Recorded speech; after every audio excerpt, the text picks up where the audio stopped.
Hi everyone, it's day 12, my final day of my vlog. Are your staff your ambassadors or your assassins? And today I'd like to share an experience with you. I had been in a home department store as I was looking for some lunch boxes and things like that. And I had made some purchases, and the customer service in store was fine. It wasn't wonderful and it wasn't bad, it was just average. That was fine. So I left and I went back to my car and went on to another place. I then received a phone call from a girl called Hannah, and she said, "Is this all?" I said, "Yes." And she said, "I just wanted to let you know that you dropped a card in the car park, and some gentleman picked it up and left it in store." So the store that I'd actually been in shopping, they had handed it into that store in the retail park. And I just want to let you know that we have it. And I said, "Oh, that's great. Thanks very much." I said, "I realised what card it was, and it was in a plastic holder and whatever." I said, "Don't worry about it." I said, "You can actually dump it."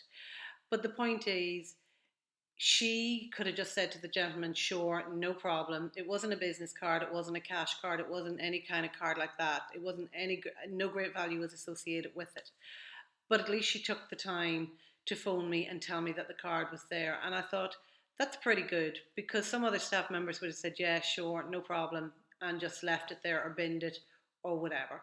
So I was really, really happy and pleased with that. And I think, definitely Hannah deserves to be recognised for that. My findings over the past 12 days is there's three kind of types of categories that I find staff either fall into. You've got either your staff or your your ambassadors, your average or your assassins. And I found quite a lot of average, and I found very little assassins, but I did find them. But I definitely found a good few ambassadors.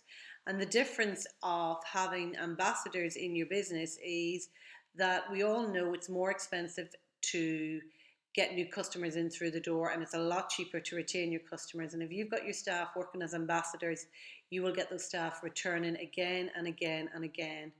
We're also aware, and especially through the power of social media, that people share their experience of whether the service was good or bad. Now, clearly, I've done it as a vlog, but I haven't named any businesses in it.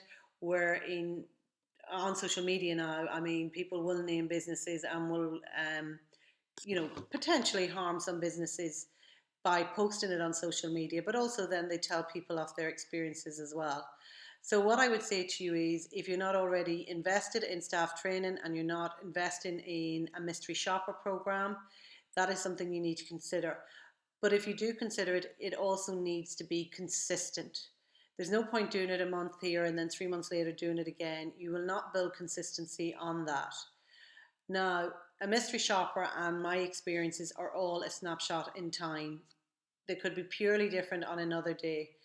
But if you do it over a time period, you will start to see a trend, and you will start to see a level of consistency, whether consistently good or consistently bad.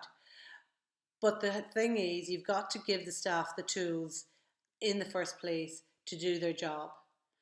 So I've really, really enjoyed the last 12 days, and I hope you all enjoyed it too. Please, if you have any comments on good service or bad service or anything that you'd like to post, please post them in the comment below. As I say, thank you all for your time and have a great weekend. Bye.